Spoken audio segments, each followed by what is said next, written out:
Friends, welcome to study with smartness. दोस्तों, आज हम दिल्ली सल्तनत को देखेंगे। मध्यकालीन भारत में दिल्ली सल्तनत को देखेंगे। तो दोस्तों, दिल्ली सल्तनत में जितने भी वंश आए हैं उन सभी वंश को एक एक करके हम देखेंगे। उसमें जितने भी इंपॉर्टेंट फैक्ट्स बन सकते हैं, जितने भी वो मैं इसमें कुछ इंपॉर्टेंट फैक्ट्स इसमें लिखा हूँ और जो कुछ इंपॉर्टेंट फैक्ट्स हैं वो मैं आपको बताता चलूँगा।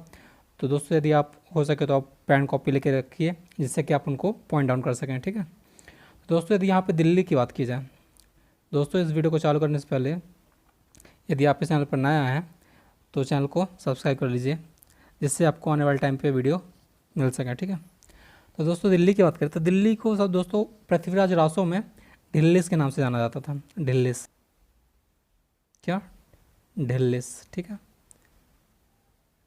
पृथ्वीराज रासो, जो कि चंद्रप्रदाय द्वारा लिखी गई है। ठीक है दोस्तों, उसके बाद जो बलवन था, बलवन ने एक अभिलेख लिखा था 1276 में, पालम गांव अभिलेख। दोस्तों उसमें दिल्ली को योगनीपुर के नाम से कहा गया है, योगनीपुर। तो दोस्तों ये भी क्वेश्चन बन सकते हैं। और दोस्तों इसमें जो दिल्ली नाम है वो अंग्रेज़ों के द्वारा दिया गया था, अंग्रेज़ों के द्वारा। ठीक है, और ये हमारी 1931 में नई दिल्ली बनी थी। ठीक है, आपको याद रखना है, नई दिल्ली। तो दोस्तों यहाँ पे बात करें दिल्ली सल्तनत की, तो दोस्तों इसका जो टाइम पीरियड है वो आप देख ही रहे हैं कि 1206 से 1526 स्टार्ट होता है। दोस्तों यहाँ इसमें दिल्ली सल्तनत में 5 वंश हुए हैं। सबसे पहला है गुलाम वंश, इसके बाद आता है खिलजी वंश, इसके बाद आता है तुगलक वंश, और फिर आता है सैयद वंश, और लास्ट में आता है लोधी वंश। दोस्तों हम सभी पाँचों वंश को देखेंगे, लेकिन एक एक करके देखेंगे। उसमें अभी जो सबसे फर्स्ट वंश है वो है आपका गुलाम वंश। ठीक है, तो दोस्तों गुलाम वंश को देखेंगे। इसका जो कार्यकाल मतलब शासनकाल था वो था इसका 84 वर्ष, मतलब 84 वर्ष का था, 1206 से 1290। ठीक है, 1206 से 1290। तो दोस्तों उसमें जो सबसे पहला शासक था वो था कुतुबुद्दीन ऐबक। दोस्तों कुतुबुद्दीन ऐबक ने ही गुलाम वंश की स्थापना की थी। दोस्तों इसका नाम गुलाम वंश क्यों पड़ा, क्योंकि ये जो कुतुबुद्दीन ऐबक था ये मोहम्मद गौरी का गुलाम था। और दोस्तों इस वंश का एक और नाम है मामूलक वंश, और दास वंश भी इसी को बोलते हैं। ठीक है, तो आपको कोई भी नाम पूछ लिया जाता है तो आपको याद रखना है। तो दोस्तों इसमें देखते हैं अपन कुतुबुद्दीन ऐबक के बारे में। तो इसकी पहली राजधानी कौन सी, लाहौर थी। ठीक है, जब ये शासनकाल इसने राजा बना तो इसकी जो पहली राजधानी थी वो लाहौर थी। सेकंड पॉइंट है दोस्तों, शासक बनने के बाद इसने अपनी जनता में लाखों रुपए का दान किया, इसलिए लाहौर की जनता ने इसे लाख बख्श की उपाधि दी। दोस्तों इसका जो इसने उपाधि इसकी थी वो थी लाख बख्श। ठीक है दोस्तों, इसके लाख बख्श के अलावा ये सबसे अधिक मतलब बहुत ज़्यादा कुरान पढ़ता था, तो दोस्तों इसका नाम कुरान खान भी था। ठीक है, आपको याद रखना है कुरान खान। तो कुतुबुद्दीन ऐबक को लाख बख्श और कुरान खान भी बोला जाता था। ठीक है दोस्तों, इसमें जो नेक्स्ट है, ऐबक का मतलब चंद्रमा का देवता होता है। दोस्तों ये क्वेश्चन पूछा जा चुका है, ऐबक का मतलब चंद्रमा का देवता होता है। ठीक है दोस्तों, नेक्स्ट देख लेते हैं। दोस्तों जो सबसे इम्पोर्टेंट चीज़ है कि जो कुतुबुद्दीन है, इसने कुतुब मीनार की नींव डाली थी। ठीक है दोस्तों, ये चीज़ें मैं आपको पिछले वीडियो में बता चुका हूँ, तो आप एक बार फिर से रिवाइज कर लेते हैं। दोस्तों इसने जो कुतुब मीनार की नींव डाली थी वो कुतुबुद्दीन ऐबक ने डाली थी, लेकिन जो उसका कार्य पूरा करवाया था वो इल्तुतमिश ने करवाया था।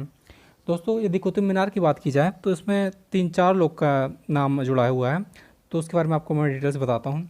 दोस्तों यदि कुतुब मीनार की नींव की बात की जाए तो वो कुतुबुद्दीन ऐबक ने डाली थी।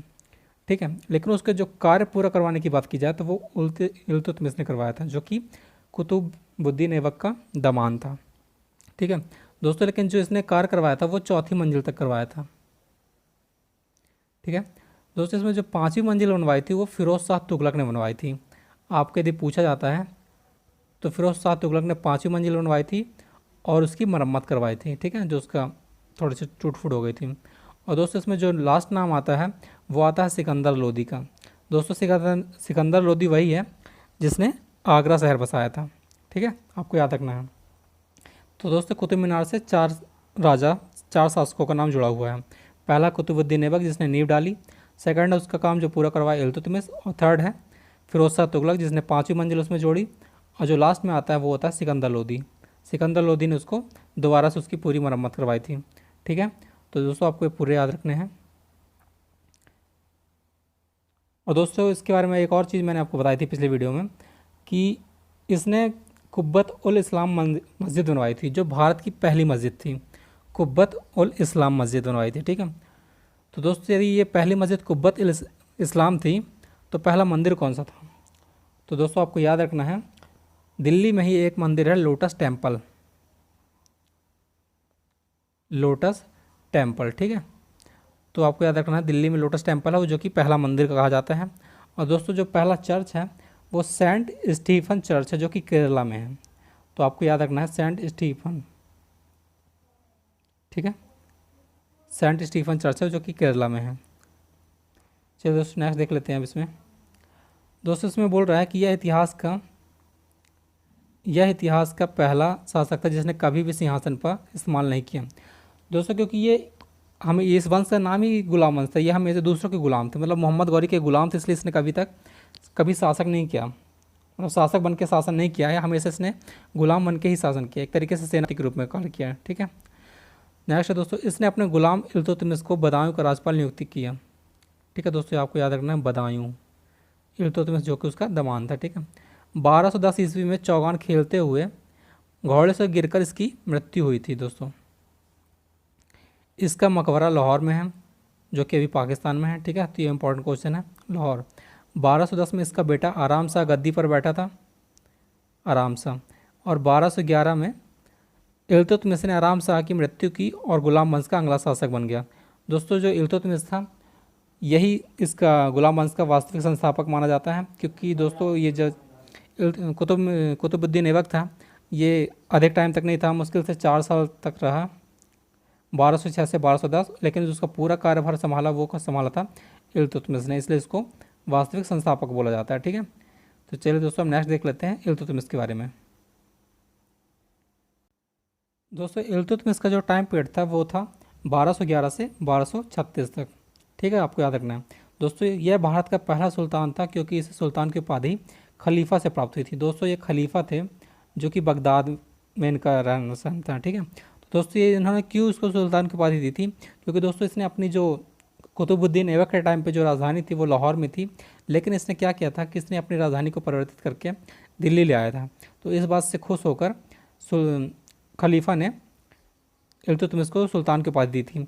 दोस्तों ये पहला सुल्तान था जिसको, मतलब भारत का पहला सुल्तान था जिसको सुल्तान की उपाधि दी गई थी। और जो आखिरी सुल्तान हुआ था वो दोस्तों लोधी वंश का इब्राहिम लोधी था, ठीक है। तो आपको ये दोनों चीज़ें याद रखनी, पहला सुल्तान कौन था और अंतिम सुल्तान कौन था, ठीक है। दोस्तों उसके बाद 1216 में, यहाँ पे 16 है, 1216 में यल्दौज ने इल्तुतमिश पर आक्रमण किया और तराइन का तीसरा युद्ध हुआ। दोस्तों ये जो तराइन है ये कहाँ पे है? ये हरियाणा के थानेश्वर में है, ठीक है। दोस्तों जो 1216 में हुआ था यल्दौज, तो आपको यदि याद होगा यल्दौज कौन है? दोस्तों यल्दौज वही है जो कि कुतुबुद्दीन के जैसे ही किसका, मोहम्मद गौरी का गुलाम था। दोस्तों यल्दौज को गजनी का शासन मिल गया था और कुतुबुद्दीन ऐबक को भारत का मिल गया था। तो दोस्तों यल्दौज ने ही 1216 में इल्तुतमिश पर आक्रमण किया था और वह युद्ध तराइन का तीसरा युद्ध कहलाया, ठीक है। इस युद्ध में इल्तुतमिश ने यल्दौज को पराजित कर दिया था, ये इंपॉर्टेंट है। और दोस्तों 1221 में चंगेज़ खां का आक्रमण हुआ। दोस्तों चंगेज़ खां ने भारत पर आक्रमण नहीं किया था, वो उसने किया था सिंध का शासक था मांग बरनी। तो दोस्तों मांग बरनी पर आक्रमण किया किसने? चंगेज़ खान ने। और मांग बरनी कहाँ आया था? इल्तुतमिश के पास कि मुझे मदद कर दो, मतलब चंगेज़ खां के खिलाफ। लेकिन इल्तुतमिश ने क्या किया था कि उसने उसकी मदद करने के लिए मना कर दिया था, क्योंकि अगर चंगेज़ खां को उस टाइम पर पूरा मध्य एशिया में उसका शासन चल रहा था, अगर वो उस पर उसकी मदद कर देता मांग भरने की, तो उसका सिर्फ नेक्स्ट टारगेट होता जो वो भारत ही हो जाता, ठीक है। इसलिए चंगेज़ खान ने फिर भारत के ऊपर नहीं किया, क्योंकि उसने मना कर दिया था मदद करने के लिए मांग भरने की। तो दोस्तों यहाँ पे याद रखना है 1221 में सिंध के शासक मांग बरनी पर चंगेज़ खान ने आक्रमण किया था, जो कि मदद के लिए आया था इल्तुतमिश के पास, ठीक है। अब नेक्स्ट देख लेते हैं दोस्तों। इसने चांदी एवं तांबे के सिक्के चलवाए, जिसे चांदी के सिक्के को टका एवं तांबे के सिक्के को जीतल कहा जाता था, ठीक है। तो आपको याद रखना है कि दोस्तों इसने जो सिक्के चलवाए थे तो चांदी के सिक्के को टका और तांबे को जीतल कहा जाता था। और दोस्तों इल्तुतमिश ने तुर्कान चहलगानी व दल चालीसा एक संगठन टाइप से बनाए थे जिसमें 40 लोग होते थे, और वो दोस्तों वो उसी के राज दरबार के लोग होते थे, जो उनमें से कुछ सेनापति का भी पद होता था, राजा भी वो शामिल होता था। ये सारी चीज़ें उसमें सम्मिलित होती हैं, ठीक है। और दोस्तों नेक्स्ट है, इसने एकता प्रथा की भी शुरुआत की थी।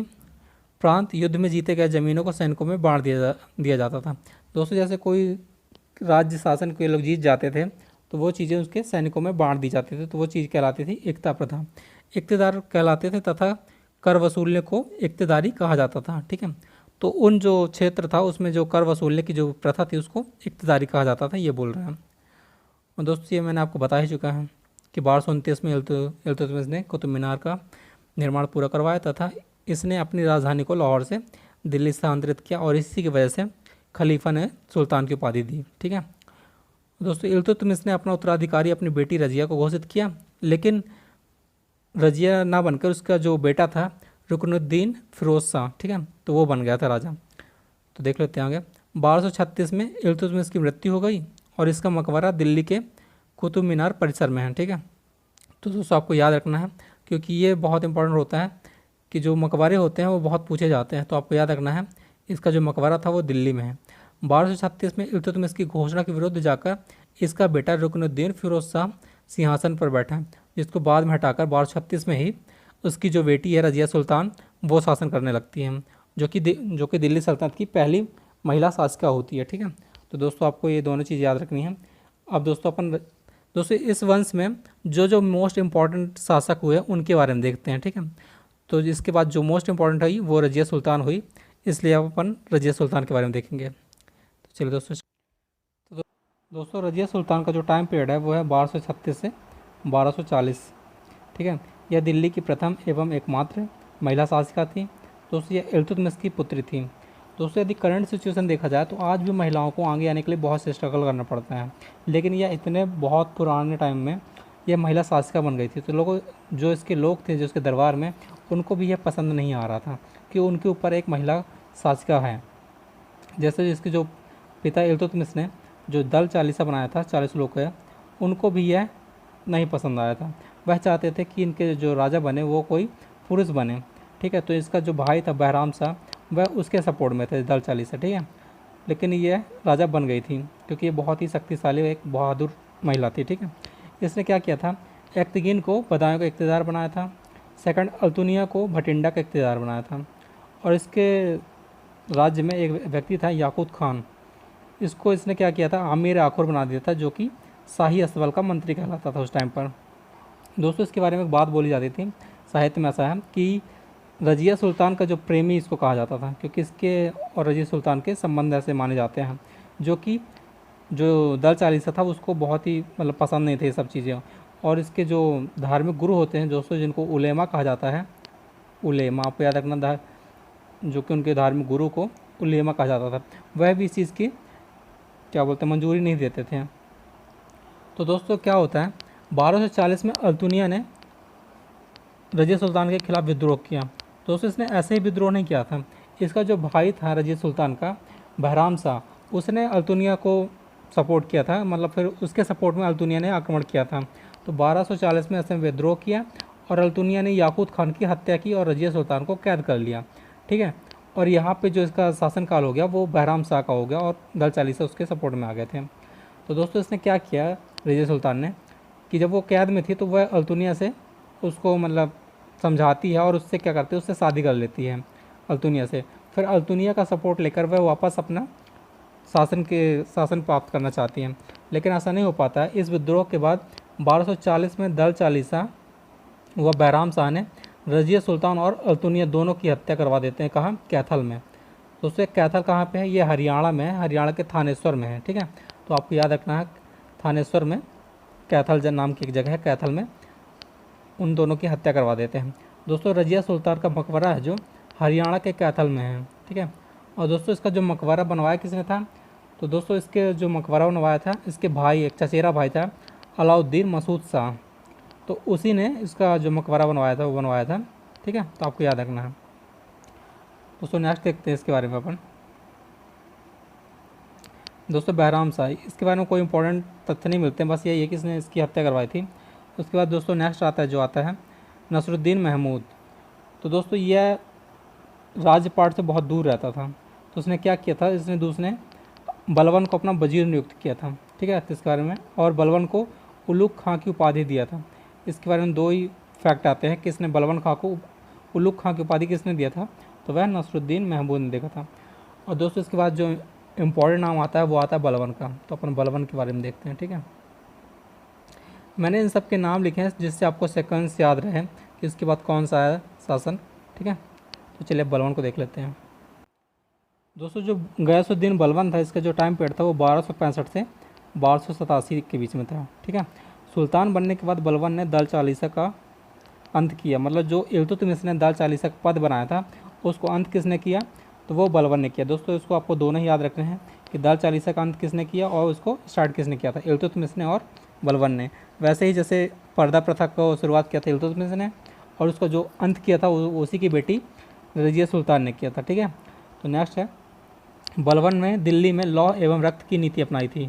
दोस्तों ये लौह एवं रक्त की नीति क्या है, दोस्तों यदि कोई इसने ऐसा नियम बनाया था कि अगर किसी भी व्यापारी ने किसी भी सामान को यदि किसी ने कम तौला तो उस जितना कम तौला वो उसका उतना मांस काट के रख दो।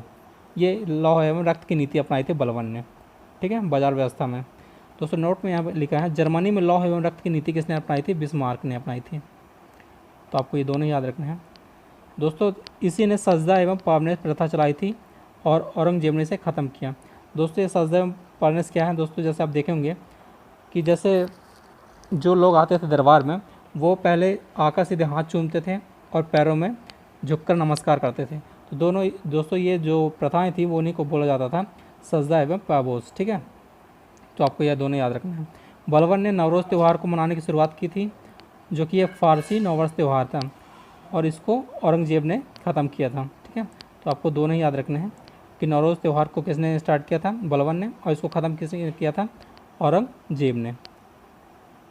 और दोस्तों जो नवरोज़ त्यौहार है ये हमेशा फसल की कटाई में मनाया जाता है। जब स्टार्टिंग होती है फसल कटाई तो नवरोज़ त्यौहार मनाया जाता है, ठीक है। तो चलिए नेक्स्ट देख लेते हैं अब इसके। दोस्तों इसमें जो मोस्ट इम्पॉर्टेंट पूछा जाता है तो बलवन की उपाधियाँ पूछी जाती हैं। दोस्तों बलवन ने 2 उपाधियाँ ली थी। पहली ली थी वो थी जिले इलाही। जिले इलाही का मतलब था दोस्तों ईश्वर की परछाई, तो आपको याद रखना है जिले इलाही, ठीक है, जिले इलाही। दोस्तों उसने जो दूसरी रखी थी अपनी उपाधि वो ली थी नियावत, नियावत एक खुदाई, जिसका मतलब होता है ईश्वर का प्रतिनिधि, ठीक है, नियावत एक खुदाई। तो आपको दोनों चीज़ें याद रखनी है, जिले इलाही हुआ, नियावत एक खुदाई, ठीक है, ये दोनों इसकी उपाधियाँ थी। दोस्तों इसके बारे में नेक्स्ट है, 1287 में मंगोलों का तीसरी बार आक्रमण हुआ और इस आक्रमण में बलवन का बेटा शहजादा मोहम्मद मारा गया। दोस्तों इस आक्रमण में उसका बेटा मारा गया था, ठीक है, तो जिसका नाम क्या था, शहजादा मोहम्मद। 1287 में बलवन अपने पुत्र की मृत्यु से दुखी होकर इसकी मृत्यु हो गई। दोस्तों इसकी 1287 में इसकी मृत्यु हो जाती है और इसका मकबरा दिल्ली में है, ठीक है। तो आपको ये मकबरा याद रखना है। लेकिन दोस्तों इसमें बलवन के शासनकाल में ही एक कवि था जिसका नाम क्या था, अमीर खुसरो। तो अमीर खुसरो के बारे में देख लेते हैं, जो कि बहुत इंपॉर्टेंट है, जिसके बारे में बार बार क्वेश्चन पूछे जाते हैं, ठीक है। दोस्तों जो अमीर खुसरो था इसका मूल नाम था मोहम्मद हसन, जो कि यूपी का था। मोहम्मद हसन मूल नाम था जो कि यूपी से था। और दोस्तों इसमें कहा जाता है कि जो अमीर खुसरो था इसने 7 राजाओं का वंश देखा था, 7 राजाओं का, ठीक है। तो एकमात्र ऐसा था इंसान या कवि था जिसने 7 राजाओं का वंश देखा था, ठीक है। और दोस्तों अमीर खुसरो को ही तोता ए हिंद कहा जाता है, ठीक है, तोता ए हिंद, आपको याद रखना है, तोता ए हिंद। अमीर खुसरो ने ही गज़ल एवं खड़ी बोली व तबला की खोज की थी। दोस्तों ये जो मैं आपको बता रहा हूँ ये बहुत इंपॉर्टेंट फैक्ट है, इनको आप चाहें तो नोट डाउन कर सकते हैं। अमीर खुसरो ने ही गज़ल, खड़ी बोली, तबला की खोज की थी। और जो अमीर खुसरो की रचनाएं थी दोस्तों वो बहुत इंपॉर्टेंट है, जो कि फ़ारसी भाषा में लिखी गई हैं। पहली थी दोस्तों लैला मजनू, आपको याद रखना है, लैला मजनू पहली। दूसरी थी खजाइन उल फतह, खजाइन उल फतह, ठीक है। और जो तीसरी थी वो थी तुगलकनामा। दोस्तों इसमें जो तुगलकनामा है वह गयासुद्दीन तुगलक के ऊपर लिखी गई है, जो कि तुगलक वंश में अभी पढ़ेंगे अपन, ठीक है, आगे चल के। दोस्तों उसके बाद जो नेक्स्ट आता है शासनकाल किसका आता है, जो दिल्ली सल्तनत में गुलाम वंश में, वो आता है कैकूबात का, जिसका होता है 1287 से 1290 के बीच। तो इसके बारे में अपन देख लेते हैं। दोस्तों कैकूबात को मलिक फ़िरोज़ ने कैकूबात का विश्वास जीतकर पंजाब का इक़्तिदार बन गया। दोस्तों ये जो मलिक फ़िरोज़ है इसी का नाम ही आगे चलकर जलालुद्दीन खिलजी होता है, ठीक है। तो आपको याद रखना, मलिक फ़िरोज़ ने कैकूबात का विश्वास जीतकर पंजाब का इक़्तिदार बन गया और मलिक फ़िरोज़ ने 1290 में कैकूबात की हत्या कराकर कैमूर्स को गद्दी पर बैठाया, ठीक है।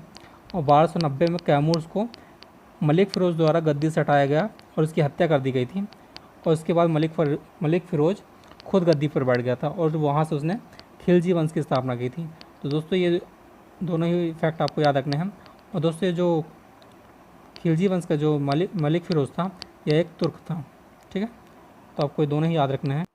तो दोस्तों इस वंश का जो अंतिम शासक था वो है कैमूर था, ठीक है, कैमूर्स ये। और इसका जो प्रथम शासक था वो था कुतुबुद्दीन ऐबक। तो दोस्तों ये आपका गुलाम वंश था और इस वंश के लिए इतना ही काफ़ी है जो आपके एग्ज़ाम के लिए बहुत इंपॉर्टेंट है, ठीक है। तो अभी बाकी का जो वंश है खिलजी वंश उसको अपन नेक्स्ट पार्ट में देखेंगे। तो अभी तक के लिए थैंक यू, धन्यवाद। और यदि आपको वीडियो अच्छा लगा हो तो प्लीज़ लाइक एंड सब्सक्राइब जरूर करिएगा। ओके, शुभ रात्रि।